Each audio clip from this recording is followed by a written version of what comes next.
सबसे बड़ा शिक्षा घोटाला, व्यापम की सच्चाई। सुबह का समय था।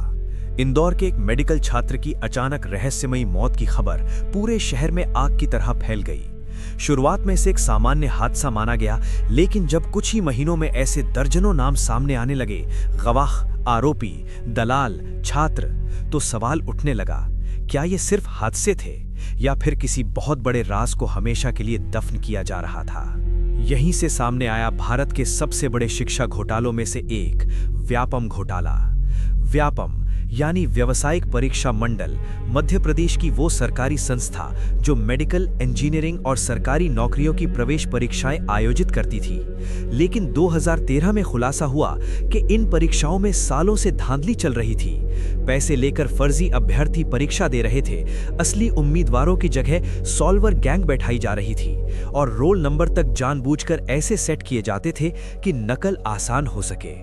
जांच में सामने आया कि ये खेल केवल छात्रों तक सीमित नहीं था। इसमें दलाल, अधिकारी, डॉक्टर, प्रोफेसर और यहां तक कि राजनीतिक प्रभाव वाले लोग भी शामिल बताए गए।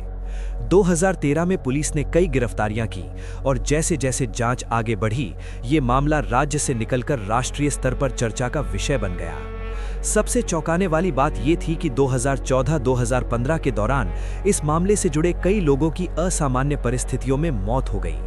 बाद की जांचों में कई मामलों को प्राकृतिक कारण या आत्महत्या बताया गया, लेकिन लगातार हो रही मौतों ने देश भर में सनसनी फैला दी। लोगों के मन में एक ही सवाल था, क्या सच कभी सामने आएगा?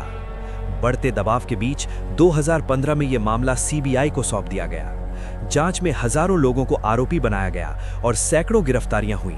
अदालत में कई मामलों की सुनवाई चली और समय के साथ कुछ दोषियों को सजा भी सुनाई गई। लेकिन इस घोटाले ने सिर्फ कानून को नहीं, बल्कि समाज के विश्वास को भी हिला दिया।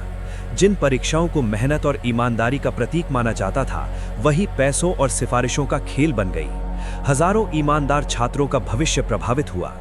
आज व्यापम घोटाला सिर्फ एक आपराधिक मामला नहीं है, ये एक चेतावनी है, एक याद दिलाने वाली घटना कि जब शिक्षा जैसी पवित्र व्यवस्था में भ्रष्टाचार घुस जाता है, तो उसका असर सिर्फ अंकों पर नहीं, बल्कि पूरे देश के भविष्य पर पड़ता है। सवाल अब भी बाकी है, क्या हमने इस घटना से सच में कुछ सीखा, या फिर कहीं ना कहीं सिस्टम अब भी उतना ही कमजोर है जितना तब था? ये कहानी खत्म नहीं हुई, क्योंकि शिक्षा का सच हमारे आने वाले कल का सच है।